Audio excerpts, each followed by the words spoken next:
नहमदुहु व नुसल्ली अला रसूलिहिल करीम अम्मा बाद फ़अऊज़ु बिल्लाहि मिनश शैतानिर रजीम बिस्मिल्लाहिर रहमानिर रहीम अस्सलामु अलैकुम व रहमतुल्लाहि व बरकातुहू।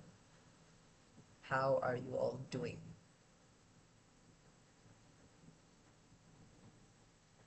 क्या हाल है सबका? कैसा गुजरा लास्ट 1 वीक? अल्हम्दुलिल्लाह। Okay good. लास्ट टाइम हमने बात की थी about marriage, right? Week 5 was marriage के what's the purpose of marriage, how to choose a spouse and then how to build that marriage into a home, right? कि वो सकीना और मवद्दा और रहमा, how do you manifest that into your home? अब week 6 इंशाल्लाह we are moving towards family dynamics, कि अब दो लोग इकट्ठे हो गए हैं, वो निकाह का बंधन बंध गया है, राइट? अब how to deal with all the issues and all the conflicts जो एक फैमिली में रेज होते हैं, राइट? मतलब वेरी सिंपली, जब एक बंदा from being a son and a brother shifts to being a husband. Now, this is a completely different relationship, a completely different role, a completely different set of responsibilities, right? Similarly, for a girl, when she goes from being a daughter and a sister to a wife, all of those things change. तो आपके obviously एक ही नया relationship तो बन ही रहा है, but you're not building this relationship up in a vacuum, right? You both exist as all of your previous relationships as well. आपके parents के आप अभी भी बच्चे ही हैं, आपके भाई बहनों के आप अभी भी सिबलिंग ही हैं, राइट? तो ऑफन टाइम्स हमारे यहाँ होता क्या है कि this forms a bit of a conflict, a bit of a dispute amongst these relationships, कि अक्सर वालदा को शिकवा होता है कि भाई शादी के बाद तो बेटा आता ही नहीं है और मिलता ही नहीं है, बात ही नहीं करता, ये नहीं करता, और बिल्कुल ही बीवी का गुलाम होके रह गया है। और सिमिलर, मतलब although on a lesser level, लेकिन सिमिलर इस तरह की कंप्लेंट्स ऑब्वियसली लड़की के पेरेंट्स को भी होती हैं, बिल्कुल ही मिलना छोड़ दिया है, अब तो निकलती नहीं है घर से, व्हाटएवर।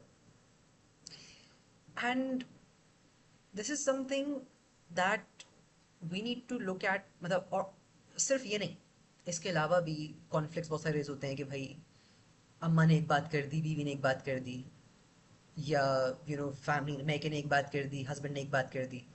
तो अब उनको रिजॉल्व किस तरह करना है, किसकी सुननी है, किसको फॉलो करना है, क्या करना है?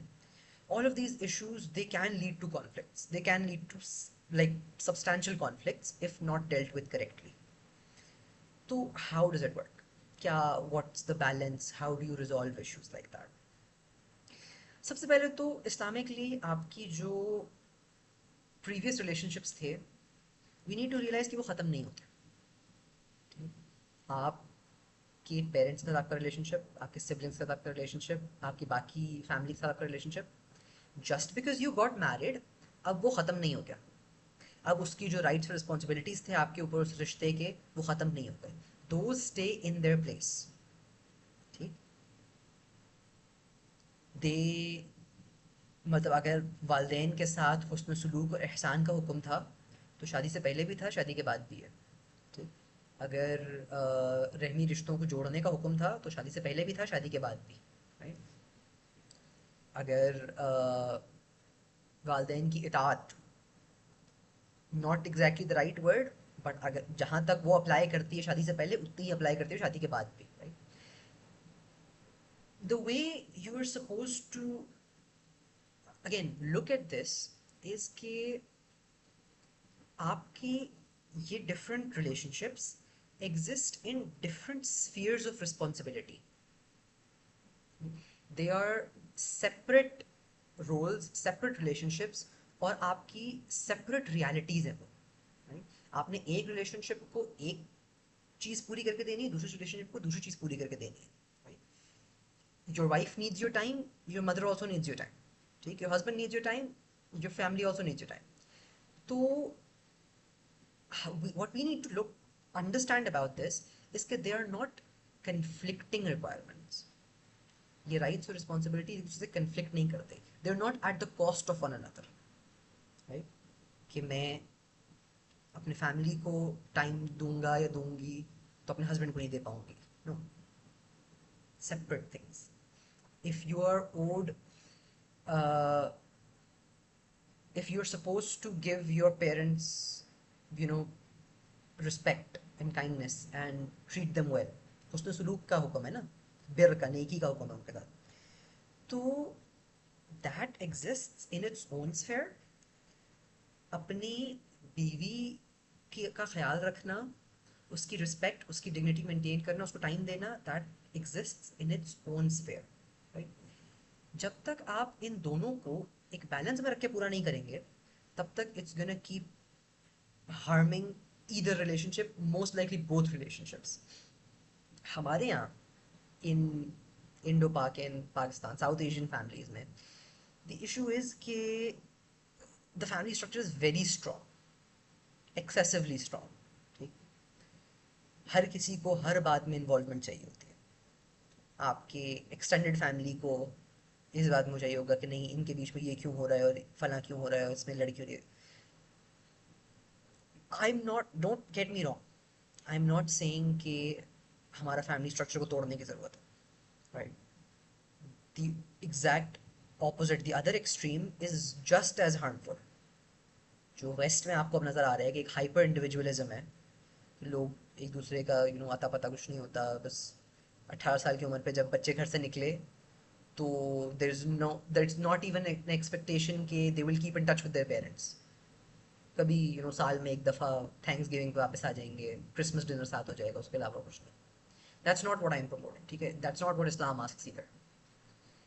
बट हमारे यहाँ जो एक कंप्लीट लैक ऑफ बाउंड्रीज है इन द फैमिली सिस्टम, कि जी there is no boundary between the spouse and the in-laws. ठीक, there is no marital boundary कि भाई अच्छा ये इश्यूज कपल के हैं, ये बाहर नहीं होने चाहिए, बाहर डिस्कस नहीं होने चाहिए. There is no boundaries. ये डिसीजन कपल का है, ये पूरी फैमिली बैठ के ले रही है. कपल ने कहीं शिफ्ट करना है, मूव करना है, अपना घर लेना है, व्हाटएवर, पूरी फैमिली बैठ डिसाइड कर रहे हैं. इतनी भी lack of boundaries in it, right? There's a balance. Islamically, the balance is कि there are certain things, certain issues that should remain within the bedroom, right? If we take bedroom as the symbolism of marriage, तो issues like आपके marital finances, ठीक, आपके आपस के कोई issues, couple में कोई झगड़ा हुआ, फाइट हुई, something like that, right? Any kind of talk about future planning, children, बच्चों की तरबियत, इस तरह की चीज़ें, दे आर primarily meant to stay between the couple. ठीक, हाँ, if they need advice, if they need help, they can seek out someone. But बाहर से किसी को ये सेंस ऑफ एंटाइटलमेंट नहीं होना चाहिए कि नहीं नहीं, मुझे I should be trusted with this information, मुझसे आके बात क्यों नहीं कर रहे, हम साथ बैठ डिसाइड क्यों नहीं कर रहे. No, you have no right to it ना. उस कपल का एक पर्सनल डिसीजन है ये, उनकी फैमिली का डिसीजन है ये, राइट? एंड एक तो दिस अप्लाइज टू बाकी सारा इन्वायरमेंट, कि हमारी फैमिलीज को रियलाइज करना चाहिए कि नहीं, once they are married, now they are adults who are married, they are a couple ना, तो इनकी प्राइवेसी शुड बी रिस्पेक्टेड. इनके बीच में कोई और ना कूदे, इनके इश्यूज में कोई और फालतू में ना पड़े. Let them resolve things on their own. If they need help, they'll ask. You don't need to put yourself into conversations. And on the couple's side, this needs to be enforced by keeping things inside. ठीक, वो जो हमने बात की थी ना लिबास वाली, कि लिबास क्या करता है, इट कंसील्स, इट हाइड्स. तो जो चीज़ें एक रिश्ते के अंदर रहने वाली हैं, उसको उनके अंदर रखा जाए. आपकी आपकी वाइफ से, आपके हस्बैंड से लड़ाई होती है, तो don't go crying to your mother और your father, right? Why? Because when you do that, you are breaching that privacy of the home. अब होगा क्या, आप दोनों तो साथ रह रहे हो, you know, you living together, you have family together, you're a couple ना, you're married, ठीक? आपके पास दिन में 24 घंटे हैं किसी इशू को रिजॉल्व करने के लिए। आपने जब जाके अपनी फैमिली को बताया, I get into a fight with my wife, और मैंने जाके अपनी मदर को बता दिया कि ये हुआ, इसने ये कहा मुझे, regardless of whether I was right और रॉन्ग, ठीक है? मैं जब एक इशू बयान कर रहा हूँ तो देर इज़ अ 99% चांस, चलो 99 ज़्यादा हो गया, देर इज़ अ 90% चांस कि my family will support me, क्योंकि एक तो नैरेटिव मेरा है, मैं बता रहा हूँ मैं चूज करूँ क्या बताना है क्या नहीं बताना, और दूसरा देर माई फैमिली, भाई वो लॉयल्टी है, तो दे विल बी लाइक हाँ हाँ तुमने सही किया, उसने गलत किया। अब आफ्टर अ डे और टू मैंने और मेरी वाइफ ने रेकनसाइल कर लिया, लेकिन मेरी मदर के जहन में, उनकी नज़र में एक बहुत नेगेटिव इमेज रह गया मेरी वाइफ का, कि ये तो मेरे बेटे से ऐसे ऐसे बात करती है, ये तो ये करती है, इसको तो बात करने की तमीज़ नहीं है, इसको तो घर बसाना ही नहीं है। Similar thing on the other side, हमारे बीच में कोई लड़ाई हुई, मैंने जाके बताया अपनी मदर को, उसने जाके बताया अपनी बहन को, राइट? मेरी मदर ने बताया खाला को, उसकी बहन ने बताया यू नो किसी कज़न को या अपनी मदर को या व्हाटएवर। बात फैलते फैलते फैलते फैलते इतनी फैल जाएगी कि पूरी दोनों फैमिलीज में आग लगी होगी, हम दोनों आपस में आपस सुलह कर चुके होंगे। तो दिस इज समथिंग कि मैरिटल बॉन्ड जो है ना, it is secret in the way कि अल्लाह ताला ने उसमें वो मवद्दत और रहमत रखी है। ओवर टाइम आपके दिल एक दूसरे के लिए इतने नरम होते हैं कि यू गेट ओवर थिंग्स, ठीक? तो फालतू में involving outsiders into your issue, the only thing that does is कि it causes lasting damage to your family and your spouse's family's relations. उनके आपस में ताल्लुकात खराब होंगे, आप दोनों के बीच में कुछ नहीं होगा, राइट? और जब उनके खराब होंगे तो ऑब्वियसली फिर आपका भी इवेंचुअली तो होगा, लेकिन इन द शॉर्ट टर्म आपका और आपके स्पाउस को सही हो जाएगा, you will resolve things. The exception to this is कि in very serious issues, let's say there is domestic abuse, ठीक? there is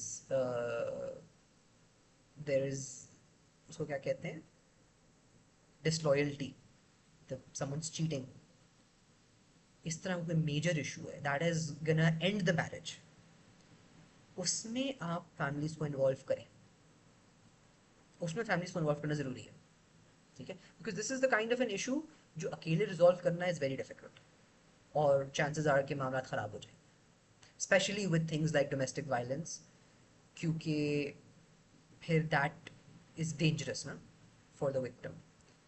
तो उसमें yes, involve others, involve someone from your family, involve someone from their family, whoever you trust, right?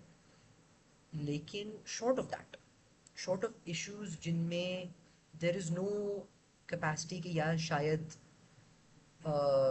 इससे वो ख़त्म हो जाए, रिश्ता ख़त्म हो जाए, रिश्ता टूट जाए इससे, if there is no risk of that, तो थोड़ा सा आराम, थोड़ा सा सब्र, तहम्मुल, और try to cool down and see के मामला किस तरह रिजॉल्व हो, राइट? अच्छा, ये तो बात हो गई विद रिगार्ड्स टू इंफॉर्मेशन, ठीक? More on family dynamics is कि बहुत सारे इश्यूज इस तरह के जो हमारे पास specially in the south Asian Pakistani culture और फैमिली डायनामिक्स में आते हैं ना, they are because of joint families.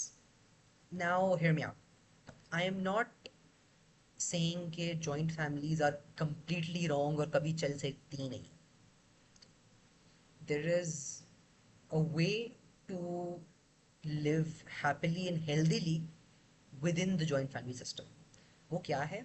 वो ये है कि आपके separate living quarters हो, आपका जो living area हो that should be self-sufficient, ठीक है? What's the definition for self-sufficient? Your own bedroom, your own bathroom and your own kitchen. कम से कम ये 3 चीज़ें पूरी होनी चाहिए, right? And emotionally and psychologically speaking आपके घर के डिसीजंस आपके अपने होने चाहिए, आपके घर के डिसीजंस कोई और ना लेगा। ठीक। द प्रॉब्लम जो हमारे यहाँ आती है, इट इज़ कि often times when living in joint family situations, the man isn't ready to be a man yet. उसके सारे डिसीजंस उसके फादर ले रहे होते हैं। बच्चों के स्कूल में दाखिल कराना है, अब्बू जी डिसाइड करेंगे। गाड़ी कौन सी लेनी है, अब्बू जी डिसाइड करेंगे। जॉब कहाँ करनी है, अब्बू जी डिसाइड करेंगे। हर छोटी छोटी छोटी छोटी चीज़ अब्बू जी डिसाइड करना। होता क्या है इससे कि now this husband who is Islamically supposed to be the head of the household is no longer the head of the household. Practically speaking, अब the father-in-law is the head of the household. तो एक तो this harms the relationship between the man and the wife, the husband and the wife, क्योंकि the husband is not in control. Husband का Islamic जो role है, that is as a head of a household. जब तक वो head of the household नहीं होगा, तब तक his wife cannot fulfill the responsibilities of a wife properly. ये किसी ने मजाक में कह दिया था कि अगर मतलब सारे फैसले आपके अबू जी ने करने हैं, तो दूसरी शादी आप अपने अबू जी की करा देते, आपको शादी करने की क्या जरूरत थी। That that's basically the right thing ना।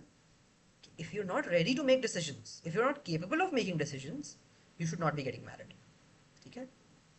This is what makes joint families and joint house toxic. आपके इंटरनल जो मामला आते हैं, those should be decided by you and your wife. They are not for an external party to decide. इसके साथ अगर आप रह सकते हैं, लेट्स से कि कोई एक 2 स्टोरी का घर है, 2 पोर्शंस वाला ना, उसमें एक में आप नीचे आप रह रहे हैं, या नीचे आपके पेरेंट्स रह रहे हैं, ऊपर आप रह रहे हैं, आपके पास अपना एक छोटा सा किचन है, बेडरूम है, सिटिंग एरिया टाइप कोई चीज़ है, फाइन, उसके रेंट में कोई मसला नहीं है, as long as your family knows the bounds कि ठीक है, ये इनका अपना काम है, ये खुद डिसाइड करेंगे, और जो ऑब्वियसली ओवरऑल पूरे घर के चीज़ें हैं, वो लेट योर फादर डिसाइड। आपके घर में, आपकी फैमिली में, आप में और आपकी वाइफ और आपके बच्चों में आपके पेरेंट्स का की मुदाखलत नहीं होनी चाहिए। That's the Islamic standard. ठीक। By the way, this is also, ये 3 चीज़ें जो है ना, कि bedroom, sleeping quarters, a bathroom, sanitary quarters and cooking quarters, a kitchen. ये 3 चीज़ें are the basic rights of a wife as well. मतलब this is not something जो आपको explicitly लिखवाना पड़ेगा निकाह में या कुछ नहीं. A wife can ask her husband for these things and a husband is obligated to provide. Separate चीज़ें ये तीनों. A separate bedroom, a separate bathroom and a separate kitchen. अगर वाइफ ने मांगी है, तो you are Islamically obligated to give her this much. You're not obligated to give her a separate house alone. ठीक है? As long as आप ये 3 चीज़ें उसको एक घर में दे सकते हैं, whether that's with your parents or with your siblings or whatever. ठीक? But क्योंकि हमारे यहाँ इतनी नॉलेज नहीं है और इतनी अवेयरनेस नहीं है, तो I would still highly highly highly recommend कि अपने potential, whenever we sit for marriage, whether it's today or whether it's 5-10 years from now, sit with your potential spouse and discuss these things beforehand. ये चीज़ें explicitly लिखवा लें निकाहनामा में कि भाई I want a separate house, या I want separate living quarters, या I want an apartment, या whatever. आप साथ बैठ के पहले चीज़ें डिसाइड कर लें. Talk, because these are important things. Yes, these are not as important as values aligning, लेकिन these are still very important things जिन पे बहुत बड़े बड़े conflicts later on आ सकते हैं. आपको जॉइंट फैमिली में नहीं रहना, शेयरिंग पे भी, लाइक ऊपर नीचे वाले घर में नहीं रहना पेरेंट्स के साथ, आपको अलग ही रहना है. तो speak out before you get married. ये बात मैंने शायद इन वीक 5 मिस कर दी. योर निकाहनामा is a very important piece of documentation. ठीक है. उसमें both of you have the right to put any and all conditions you want. हमारे यहाँ नॉर्मल कॉन्सेप्ट क्या है कि जितनी एक्स्ट्रा कंडीशंस और जितनी non necessary to fill columns होते हैं उन सबको काट दिया जाता है निकाहनामा। नॉर्मल रूटीन प्रोसीजर ये है। आई हाईली रेकमेंड कि both parties sit together, read through the entire nikah and fill it out together before the marriage, before the nikah. ठीक है, fill out करके रख लो, discuss सब कुछ, because treat it as a contract, treat it as a legal contract. एक एक clause बैठ के दोनों पार्टीज पढ़ें, ट्राई करें कि अच्छा देखो इसको हम इसमें हम ये चाहते हैं, हम ये चाहते हैं कि वी लिव सेपरेटली, मतलब the wife wants to live separately, लेकिन मैं ये चाहती हूँ कि एक अलग से घर हो हमारा। It can be one bedroom apartment, I don't mind, लेकिन हो, लिखवा दो उसमें। ठीक, आई वॉन्ट कि मुझे मंथली इसकी इनकम का 5% मिले, ये 10% मिले, लिखवा, get it in writing. Writing makes life easier for both of you. कि अब अगर you are not getting your rights तो you can go to the court and show कि भाई ये मैंने लिखवाया था, इससे इस पे इसने साइन किया है कि ये मुझे देगा, इसके अच्छे भी देंगे, कोई नहीं रोक सकता। और ऑन द अदर साइड कोई और इंसिडेंट होता है, कोई लेट्स से खुला का केस होता है, तो उसमें कुछ चीज़ वापस करनी होती है, मेहर वापस करना होता है, यू हैव डॉक्यूमेंटेशन ऑफ ये चीज़ दी गई थी वापस उसे। खैर, अलग जगह पर चले गए हम लोग, कुछ और बात होगी। तो I was talking about physical boundaries, right, कि ये बाउंड्रीज हैं, एग्जिस्ट करती हैं, राइट। जो आपके इन लॉज हैं, they are for the most part except for parents in law, मतलब सास ससुर, दे आर योर नॉन महरम्स। बहुत मशहूर हदीस है, आप वसल्लम ने फरमाया था कि अलहम मौत है। हम कहते हैं ब्रदर इन लॉ, देवर को, right? तो वाइफ के लिए हस्बैंड का भाई, सख्त अल्फाज है कि मौत है। क्यों? बिकॉज नॉर्मली सोसाइटी में क्या होता है कि यार ब्रदर इन लॉ है, घर में आना जाना होता है, कोई कोई अगर स्ट्रेंजर, कोई अजनबी इंसान दिन के टाइम पे जब आपका हस्बैंड घर पे नहीं है, आपके घर आएगा, तो चार लोग मोहल्ले में देखेंगे, नोट करेंगे कि यार कौन आता जाता है, और अगर रूटीन में आए तो जाएगा तो फिर और मजीद it will be cause for alarm कि पता नहीं कौन आता जाता है इस घर में।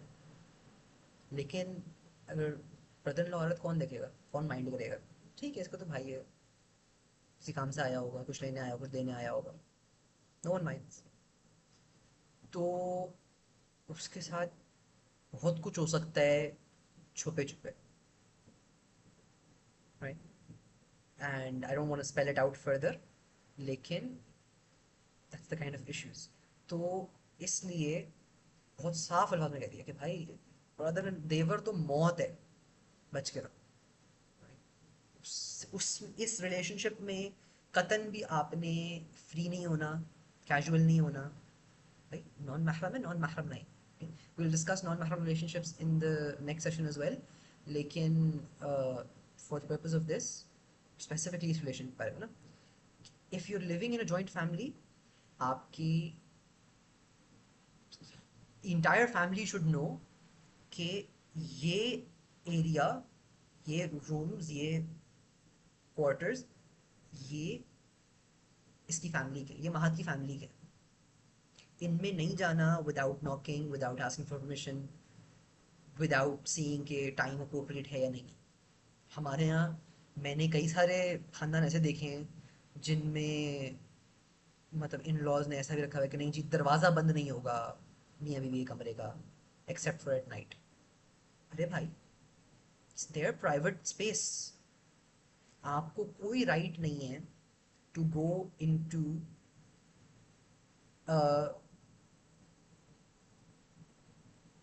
अगर जॉइंट फैमिली में रह रहे हैं, मेरे पेरेंट्स, मेरे siblings have no right to enter my wife's room without her permission. या तो मैं परमिशन दूं या मेरी वाइफ परमिशन दो, एवरी टाइम दे एंटर, कोई स्टैंडिंग परमिशन नहीं है कि हाँ आ जाए करें बस, no. They have no right to go through her belongings, उसका बैग, उसकी चीज़ें, उसके ड्रॉर्स चेक करना, नो, कोई राइट नहीं। उसका फ़ोन, वो किससे बात करती है, दिन भर में क्या करती है, अपने कमरे में क्या करती है, उसके कमरे पे कान लगा के सुनना, नथिंग। ये सारी चीज़ें उसकी प्राइवेसी का पार्ट है। ये सब गुनाह के ज़ुमरे में आ रहा है अगर आप उसकी प्राइवेसी इन्वेट कर रहे हैं, अनलेस उसने आपको परमिट किया है।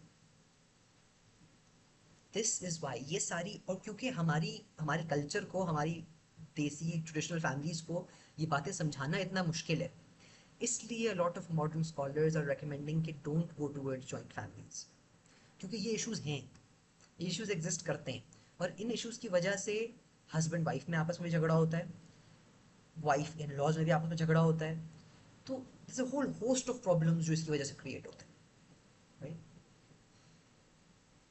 वाइफ के कपड़े जहाँ धुल के लटकते हो, वहाँ पे नॉन महरम का मतलब देवर है कोई है, उसका ज़्यादा आना जाना गुजरना ना होता हो, why? Because all of those things are her private things ना। तो ये सारी प्राइवेसी मेंटेन करते हुए, if you can live in a joint family system, well and good. If you can't, तो choose for separate living, because that will help with a lot of things, that will help you resolve a lot of issues. और होता क्या है commonly in our societies, कि अगर कोई इस तरह की बाउंड्रीज रखना चाहे भी ना, तो they are often seen as कि भाई क्या करना चाह रहे हो तुम, यू नो, ये तो देवर ही है ना, इससे कौन, इससे क्यों पर्दा करेगी, तो भाई जैसा है, राइट। ये तो जब सब एक जगह पे खाना खा रहे हैं तो ये हमारे साथ खाना क्यों नहीं खा रहे, साथ बैठ के खा लो, क्या मसला है, राइट। ये कमरे में क्या करती रहती है, ये रोज अपना खाना क्यों मंगवाती रहती है बाहर से, या ये क्या भाई तुम लोगों का, ठीक है हम तुम्हारे माँ बाप ही हैं, तुम अच्छा मशवरा ही देंगे, क्यों नहीं हमारी बात सुनते इस मामले में, हमसे क्यों नहीं मदद मांगते। All these issues are what desi families being entitled to interference, कि नहीं जी हमें भी बताओ, हम भी करेंगे, हम, you need to put in strong boundaries कि नहीं, ये नहीं हो सकता, you can't, you don't have a right to interfere in this ना, क्योंकि ये स्पाउसल मैटर्स हैं। इसको अक्सर रिलेट किया जाता है कि भाई बेटा हमारी तो बात मानता नहीं, हमारी सुनना छोड़ दिया है इसने, इसके बाद, शादी होने के बाद, नहीं आपकी सुनना नहीं छोड़ी है, he just knows कि he has two separate rights to each of you, right। आपका आपका राइट, पेरेंट का राइट इज हुस्न सलूक, अच्छा बर्ताव किया जाए, एहसान किया जाए पेरेंट के साथ, that's their right. Their right is not absolute obedience, absolute obedience is only for Allah सुब्हानहू व तआला। एक इस पे ना मैंने एक स्कॉलर का वो पढ़ा था कि when does parental obedience apply and when it doesn't apply. This is the best explanation I've found personally. That is कि a child is supposed to obey their parent in anything that doesn't harm the child and that benefits the parent. ये दोनों conditions पूरी होंगी तो the child is supposed to obey the parent. आपके parent ने आपको बोला कि मेरे लिए पानी ला दो, या कोई दवाई ला दो मुझे, this is something that benefits the parent and doesn't harm you, तो आप कर दो काम। आपके पेरेंट्स आपको ये बोलें कि यू नो इस फील्ड में ना जाओ, इंजीनियरिंग छोड़ दो, मेडिकल कर लो,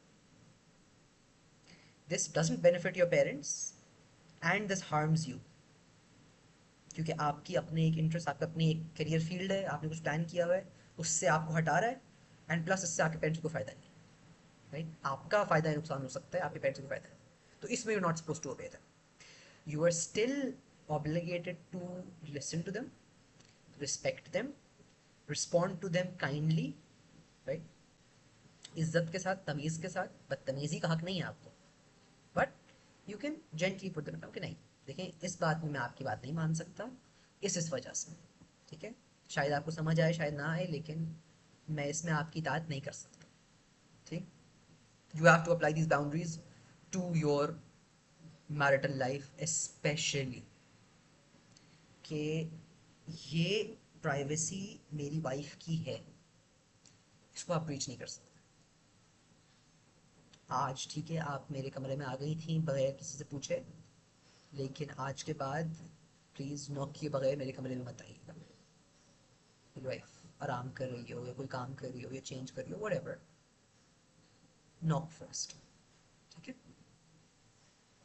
आप उनको उफ नहीं कह सकते, उफ कहने से मना है, लेकिन उनकी वो बात मानना भी मना है जिसमें किसी और की हक तलफी हो रही हो।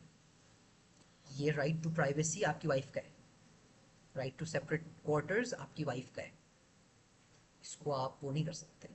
पेरेंट्स अक्सर कहते हैं कि नहीं जी ये तो तुम हमारी नाफरमानी कर रहे हो, तुम इजाज़त नहीं देते कि तुम कहीं और जाके रहो,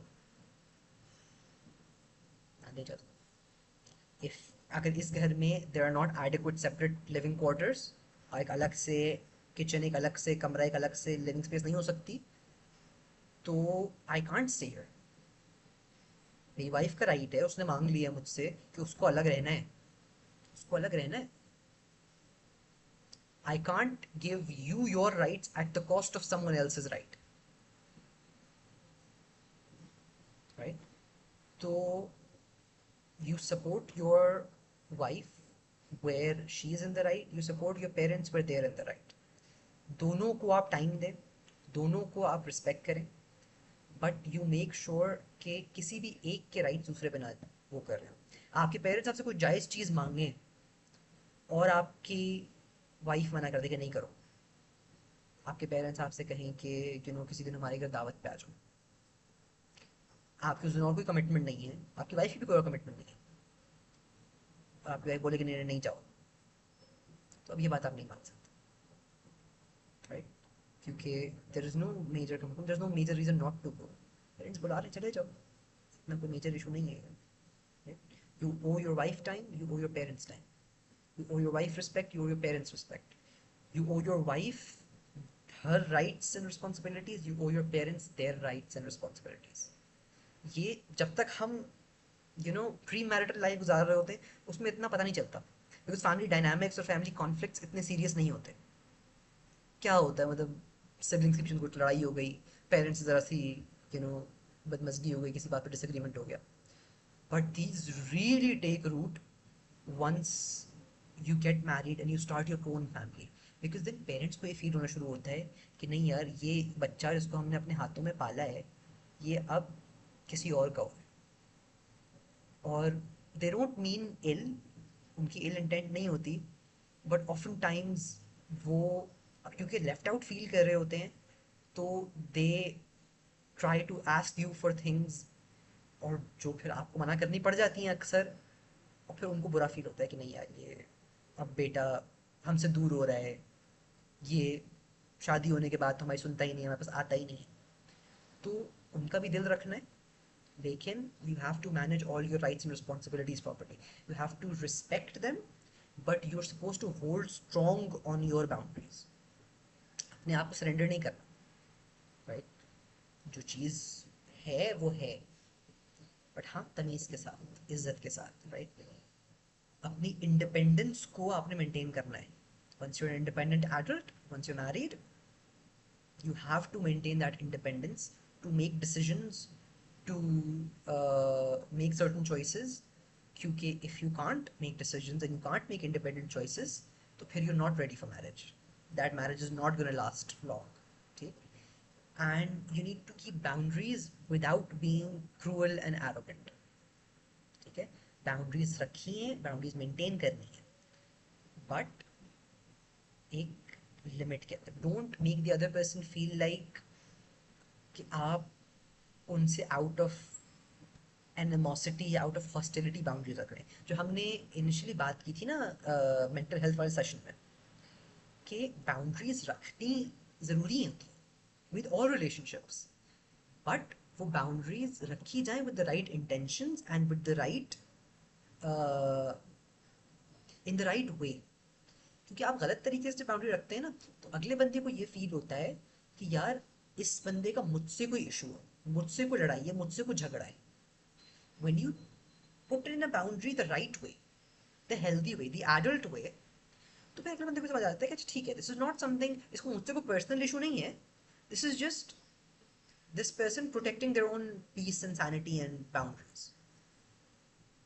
So that's that. Or again, the point being कि you are a a garment for your spouse ना, लिबास है अपनी जो better half का। तो उस लिबास का काम is to protect, is to conceal, and it is to provide comfort, right? It is to be close. इन चीज़ों को मेंटेन करने के लिए you have to keep all of those boundaries, you have to keep all of those boundaries with your family, with your friends, with all of them, right? ये maintain रहेंगी तो आपकी family भी खुश रहेगी, आपकी स्पाउस भी खुश रहेगी, and everything will work out well इंशाल्लाह। But if you compromise on this, तो फिर you will be pleasing one but displeasing the other, और फिर वो कॉन्स्टेंट एक कॉन्फ्लिक्ट रहेगा। इसको अवॉइड करने के लिए मैंने अक्सर देखा है कि अक्सर मर्द क्या करते हैं कि यार आपस में डील कर लो, वाइफ और सास में झगड़ा हो रहा है, आपस में करें, मुझे मुझे ना बताया करें। That is absolutely and utterly wrong. Your wife should not B fighting with your mother, and your mother should not B fighting with your wife, both of them should be fighting with you. मतलब fighting is set sarcastically, लेकिन दोनों के जो grievances हैं आपके पास आने चाहिए, आप आगे पीछे उनको रिजॉल्व करें। Your wife should be protected from your family, and your family should be protected from your wife. उन बाउंड्रीज को मेंटेन करें। हमारे पास बाउंड्रीज की बहुत शदीद किल्लत है पाकिस्तान में, for some reason that I fail to understand कि क्यों, बट बहुत बुरा समझा जाता है कि अगर पूरी फैमिली बैठ के बात नहीं करी। अभी रिसेंटली हमारी फैमिली में, हमारी ददियाल साइड पे एक ज़रा डिसएग्रीमेंट चल रही थी।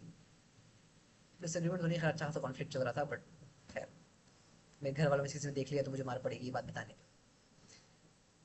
बट अगेन, दो लोगों का मसला, दो फैमिलीज का मसला, अब उसमें पूरा खानदान कूदा हुआ है कि नहीं नहीं इनको ऐसे सुलह करवा लो, ऐसे कर लो, ये कर लो, वो कर लो, और सुलह कराने के चक्कर में सब अपनी अपनी कर रहे हैं।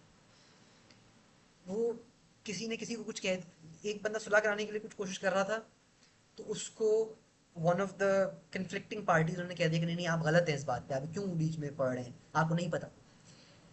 अब इस बंदे की अपनी ईगो पे आ गया कि नहीं नहीं मैं समझाऊंगा, मैं क्यों कर रहा था बात, और मैं इसलिए कर रहा था।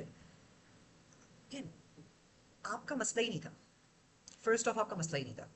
दूसरी बात, आप कूद गए बीच में, आपने अपना रिजॉल्व करने की कोशिश की, वो मामला मजीद बिगड़ गया।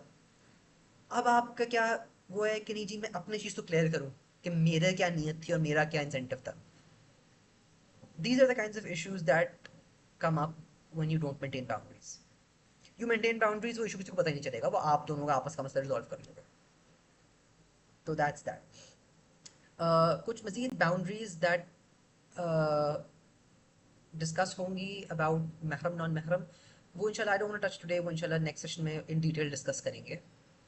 But these are the main things जो मैंने आज डिस्कस करने के, this is essentially what happens in our society. One of the main problems of our society with regards to family dynamics and conflicts and all of that. और इसको resolve करना बहुत आसान है, just keep good boundaries, very easy, yet हम नहीं करते। तो that's that. I think that's about it. मैं जल्दी खत्म कर लिया, टाइम क्या हो रहा है, 6:43। Nice. Any questions? I know बहुत वेग हो गया, बट एनी क्वेश्चंस? पिछले किसी सेशन के वीक 5 के आई नो क्वेश्चंस होने चाहिए बहुत सारे, तो if any of those questions you guys remember, please ask. Sorry, I was a bit all over the place today. मैं थोड़ी किसी और चीज़ में बिजी था, तो मुझे प्रिपेयर करने का सही से टाइम नहीं मिला।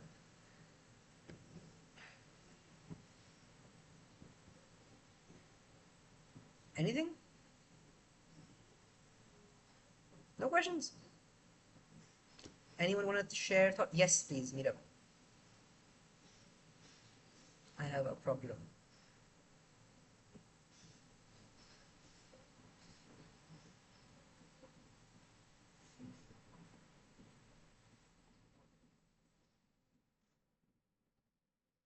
How can we make men understand all this?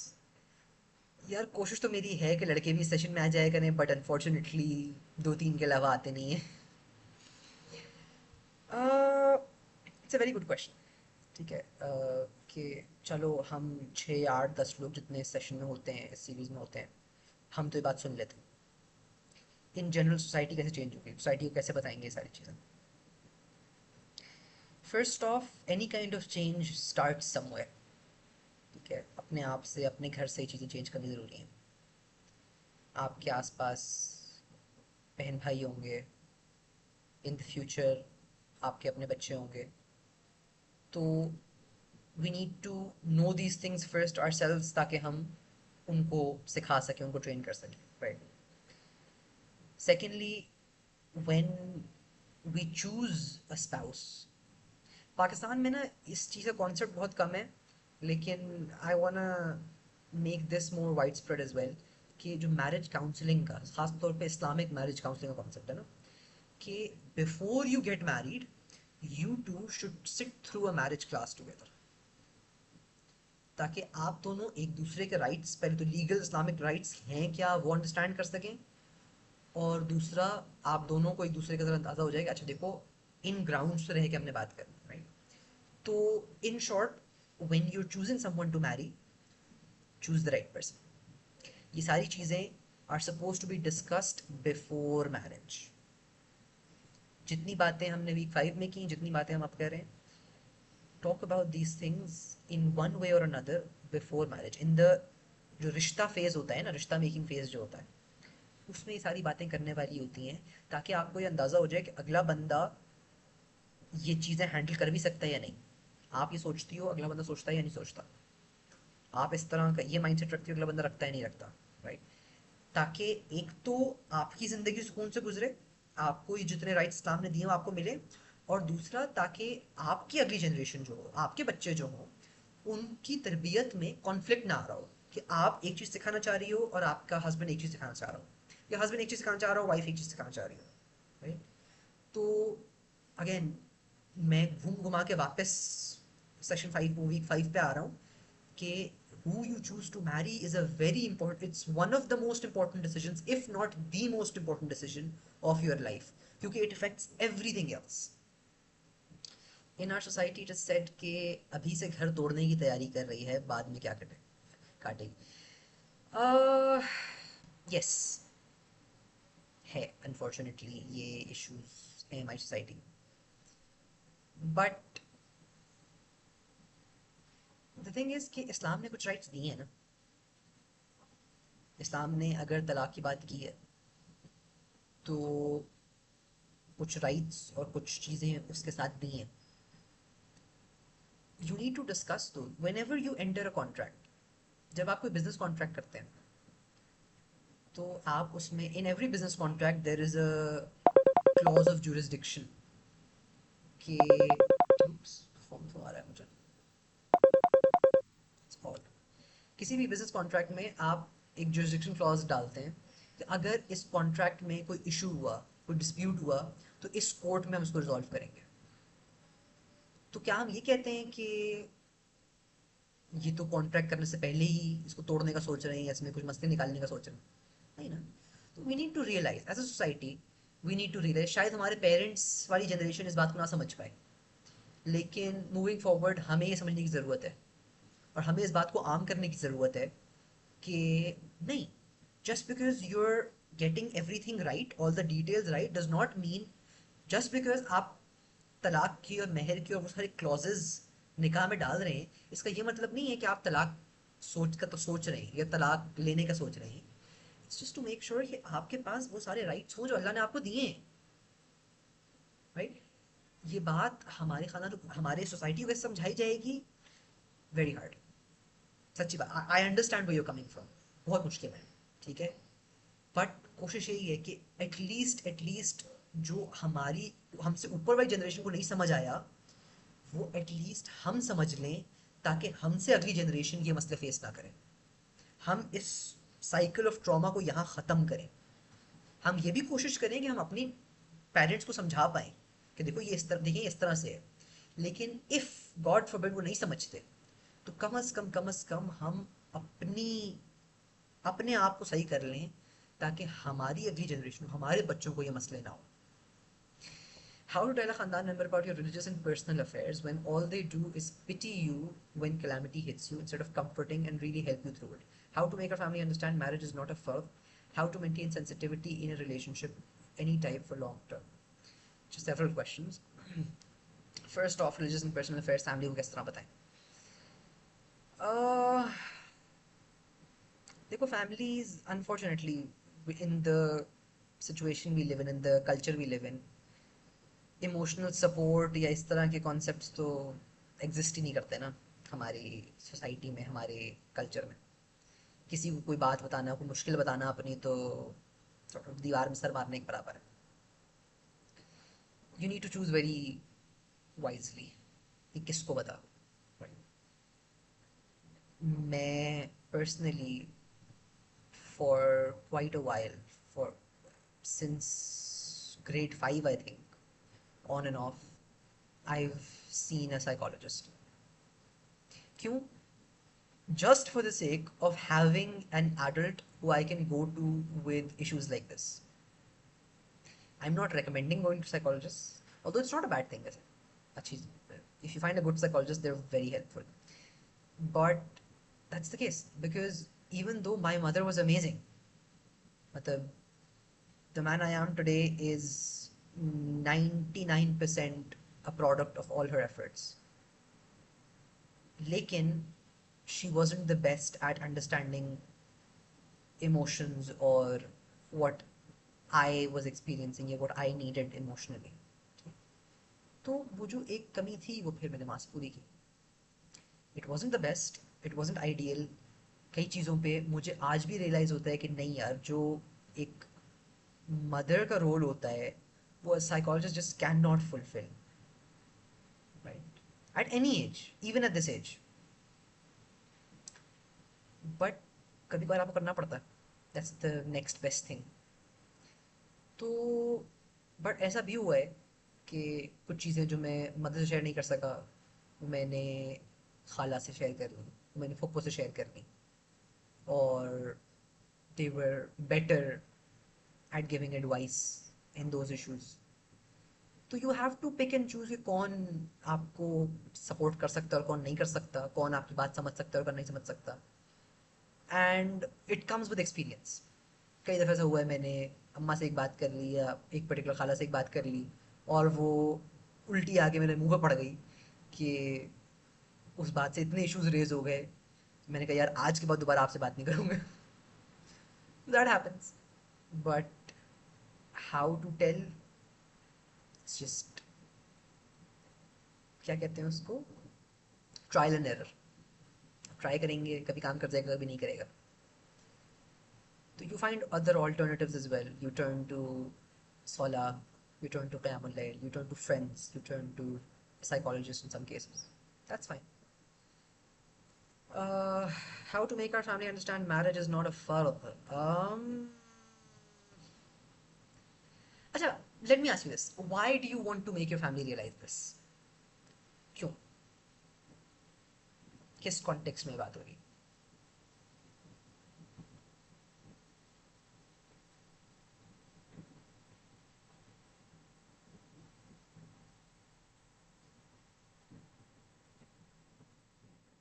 Because if you're trying to make this argument कि marriage is not फर्ज, तो इसलिए I won't get married, तो फिर they are gonna push back and they are rightfully gonna push back. मैं I will give you the same advice जो मैंने पहले दी थी आपको, कि डोंट मेक दिस आर्ग्यूमेंट कि शादी फ़र्ज नहीं है इसलिए मैं नहीं करूँ. मेक द आर्ग्यूमेंट शादी सुनना है, और बहुत एनकरेज सुनना है, और it is a very important life decision, right? It's someone I'm supposed to spend my life with, to raise my children with, to all of that. इसलिए I will be very selective about the person I marry. मेरी ये condition है कि he should be mature, he should earn well, he should, he should not have mommy issues, he should be independent, he should have emotional maturity, he should pray, he should be pious, he should be righteous. ये सब का सब होगा तो फिर मैं शादी करूंगा. ये सब नहीं होगा तो मैं नहीं करूंगा. अच्छा, डोंट से दिस. ठीक है, यहाँ पे रुक जाओ कि ये सब होगा तो मैं शादी करूंगी, ये मेरी कंडीशंस पूरी होंगी तो मैं शादी करूंगा. व्हेन यू से कि मैं नहीं करूंगी, ये चीज खटकती है पेरेंट्स को जाके. Because I really don't think any person can fully understand and love you other than Allah, and I really want only Allah's relationship. यार पता है क्या, this is following into the same category जो वो तीन लोग थे ना जो आप उम्महातुल मोमिनीन के पास आए थे और पूछा था कि आप सल्लम की वो कैसी है, इबादत कैसी है. तो फिर उन्होंने कहा था कि मैं, एक ने कहा था मैं पूरी ज़िंदगी रोज़े रखूंगा, एक ने कहा था मैं पूरी रात खड़ा रहूंगा, एक ने कहा था मैं शादी नहीं करूंगा. Why, what was the intention behind it? कि नहीं, I only want a relationship with Allah, मुझे कोई और चीज़ उससे डिस्ट्रैक्ट ना करे. This is very close to that argument. आप सल्लल्लाहु अलैहि वसल्लम ने उनको भी कहा था कि नहीं, ये तरीका सही नहीं है. राइट, ठीक है, फ़र्ज नहीं होगी शादी, लेकिन टू मेक द आर्ग्यूमेंट कि नहीं I only want Allah relationship इसलिए मैं शादी नहीं करूंगी, is not a good argument. मतलब अगेन रसूलुल्लाह सल्लल्लाहु अलैहि वसल्लम के एक्सप्लिसिट अल्फाज हैं इसके against, इस आर्ग्यूमेंट के अगेंस्ट. भाई शादी मेरी सुन्नत है, जो मेरी सुन्नत से एराज करेगा वो मुझ में से नहीं, उसका मुझसे कोई लेना देना नहीं. तो like Zulekha love which turn to Allah after getting married. खैर इसमें इख्तलाफ है कि जुलेखा ने और यूसुफ इस्लाम के साथ क्या हुआ, और मैं उस पर नहीं जाता. बट द पॉइंट बीइंग कि don't prohibit something for yourself. एक चीज़, एक इस शादी के रिश्ते में ना कुछ खैर है, अल्लाह ने इसीलिए रखा है ये रिश्ता. रसूलुल्लाह सल्लल्लाहु अलैहि वसल्लम ने इसीलिए इसको अपनी सुन्नत बनाया है और इसको इस तरह पेश किया, इतना इनकरेज इसीलिए किया कि इसमें कुछ खैर है. ठीक है, तो take it. Don't marry the first person that comes in front of you. Have your standards high कि बंदे की 5 वक्त की नमाज होनी चाहिए, बंदा पूरे रोजे रखना चाहिए. पुट योर कंडीशंस हाई कि मुझे हर 2 साल में एक दफ़ा उम्रा करना है या हर साल में एक दफ़ा उम्रा करना है. दिल भर के आप कंडीशंस रखें. ये इस बंदे को अरबिक आनी चाहिए, इस बंदे ने इतनी तफसीर पढ़ी हो, ये बंदा कुरान का हाफिज हो, whatever. Keep your standards in the skies, in the clouds, लेकिन don't prohibit marriage for yourself. I think getting married is absolutely one of the greatest thing. It all depends. 100% I agree with this here. कि marriage can be a very big blessing and a very big trial depending on who you marry. Okay. What else did you ask? How to maintain sensitivity in a relationship? What kind of sensitivity? Sensitivity से क्या मुराद है आपका? Let me get to the other questions as well. In the rishta phase, usually वही होता है 2 meetings and chai. What to do about this? Again, be firm. ठीक है, ये again I keep telling my anecdote again because I feel like this is the best way to go about it. मेरे parents से भी जब मैंने ये बात की कि भाई whoever I end up marrying या whoever we end up considering in marriage, I will have to sit with that person and talk for a good few, you know, कुछ नहीं भी ये 2-3 घंटे वाली कॉन्वर्सेशन है. Because there's generally that much to cover, right? These aren't supposed to happen alone. These aren't supposed to happen privately. Dates की बात नहीं कर रहे, ठीक है? I want all of you, both of my parents, both of her parents, to sit together on one table and have those conversations. लेकिन उन conversations के बगैर मैं शादी नहीं करूँ. You can put the best girl in the world that you think in front of me, जो मुझसे शादी करने के लिए मर रही हो, लेकिन without having those conversations I cannot marry her, क्योंकि it's a very big risk. ना मैं कैसे शादी कर लूँ उससे? ये मेरे बच्चों की माँ होगी, इसने मेरे बच्चों की तरबियत करनी है, मुझे अगर पता ही नहीं है ये सोचती क्या है, इसका दीन का कॉन्सेप्ट क्या है, इसने यू नो जिहाद को किस तरह देखती है, ये दावत को किस तरह देखती है, ये मैं कैसे से शादी करूं? यू हैव टू, वो आपकी रेड लाइन होनी चाहिए कि until and unless both parties sit together and have those detailed conversations, शादी नहीं हो सकती. Be rigid in it. अड़ जाए इस बात पे. ये आपका वो राइट है जिसके लिए आपको लड़ना पड़ेगा. पाकिस्तान आज़ाद ऐसे ही नहीं हो गया था, आप भी आज़ाद ऐसे नहीं होंगे, लड़ना पड़ेगा. Okay, how do you know you found the right person? After spending a good few months getting to know someone, can you really tell that this is the person you should marry? That they'll always treat you fairly, never wrong you, and genuinely support you through life. In Pakistani society, it's very easy for people to pretend or put on their best behavior for the first few months. So how can you truly tell whether someone is the right person rather than just someone who's good at maintaining a facade? Good question. देखो, at the end of the day, there is no way to tell for good. मतलब you can't tell for sure कि नहीं ये बंदा perfect है, ये कभी भी आपको वो नहीं करेगा. But due diligence की जा सकती है. Probability reduce की जा सकती है इस बात की कि आपके साथ कुछ गलत होगा या वो बंदा won't be a good person. कैसे?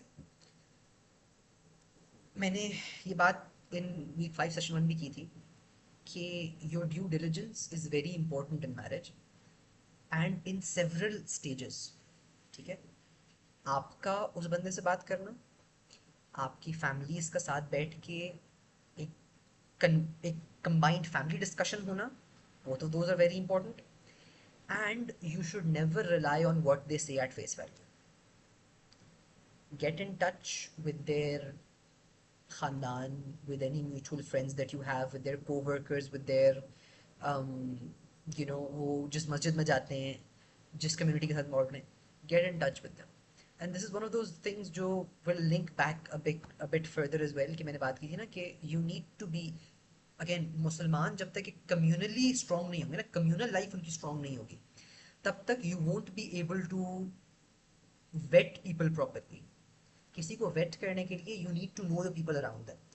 तो अगर एक बंदा मस्जिद से इन्वॉल्व है, मस्जिद की कम्युनिटी के साथ कनेक्टेड है, और मस्जिद की कम्युनिटी एक्चुअली स्ट्रांग है, मस्जिद में लोग सिर्फ नमाज पढ़ने नहीं आते, मस्जिद में और भी चीज़ें होती हैं, तो फिर क्या होगा कि मस्जिद के लोग उस बंदे को जानते होंगे.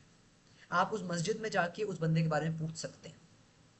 वो बंदा किसी इस्लामिक ऑर्गेनाइजेशन में, लेट्स से यूथ क्लब में या तंजीम इस्लामी में या किसी इस तरह की ऑर्गेनाइजेशन में है, तो आप उधर के उसके सीनियर्स या उसके पीयर्स के साथ उनसे जाके थोड़ी सी उस बारे में इंफॉर्मेशन ले सकते हैं कि बंदा कैसा है, इसका इखलाक अच्छा है या नहीं, अपने से नीचे वालों को किस तरह ट्रीट करता है, सर्विस स्टाफ को किस तरह ट्रीट करता है, बड़ों को किस तरह ट्रीट करता है, इसकी वैल्यूज़ कैसी हैं.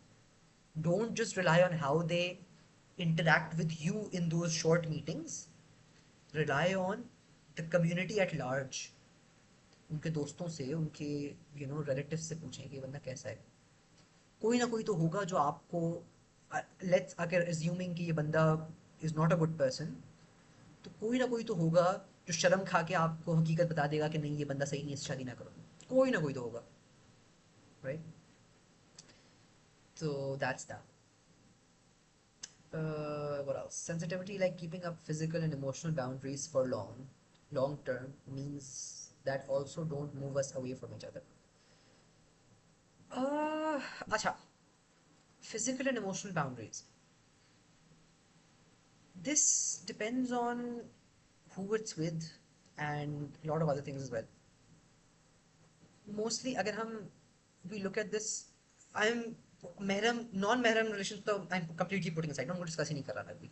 इन महरम रिलेशनशिप्स, भाई बहन, स्पाउस के पेरेंट्स, व्हाटएवर, इस तरह के रिलेशनशिप्स, उनमें there are certain boundaries you have to keep up, obviously, physically भी एंड इमोशनली भी, but those don't prohibit you from being close with them. मतलब मेरी boundary, let's say after marriage with my siblings will be कि मैं अपने marital issues अपने siblings से discuss नहीं करूँगा, क्योंकि वो मेरा और मेरी वाइफ का मामला है. But everything else can be discussed यार. तो how are those emotional boundaries इतनी स्ट्रॉन्ग कि they would move us away from each other? हाँ, if you move towards cousins and such, उसमें you have to keep up boundaries, क्योंकि non married relationship है ना, तो उसमें you have to keep strong physical as well as emotional boundaries, and that will move you away from each other if you are keeping the boundaries properly. But वहाँ पे फिर ये सवाल उठता है कि you should not be very close in the first place. ठीक है, आपकी सलाम दुआ होनी चाहिए, आपकी गुड टर्म्स होने चाहिए, लेकिन ऐसा नहीं होना चाहिए कि आप एक दूसरे से यू you नो know, बहुत ही इंटीमेट बातें करते हैं या सारी चीज़ें करते हैं. Those boundaries exist for a reason. आप इतने क्लोज होने ही नहीं चाहिए. ये बाउंड्रीज एग्जिस्ट इसलिए करती हैं कि आपको दूर रखें. तो I hope that answers the question. If not please feel free to clarify. हमारे पास हैं अभी आई थिंक 6-8 मिनट तो हैं नमाज से पहले.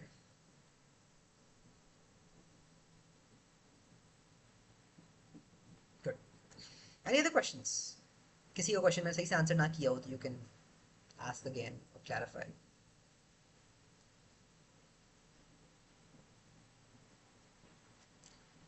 जहाँ तक कि मैरिज वाली बात है, I think we're gonna have to do a session. Oh, actually, मुझे नहीं करना है session. I want someone more experienced to do it. Someone who's already married at least. क्योंकि I am just talking about bookish knowledge ना. ये सारी वो चीज़ें हैं जो मैंने पढ़ी हुई हैं, मैंने सीखी हुई. I want someone to come in practically. I'll look for someone who can come in and speak to us about marriage and choosing the right spouse and everything. So let's see. बाकी if there are any other questions, please feel free. वरना इसको यहाँ ख़त्म करते हैं. Nothing? Chalo, I hope this session was somewhat beneficial and that you guys understood what I was trying to explain. Baki inshallah we'll meet in Sunday wala session.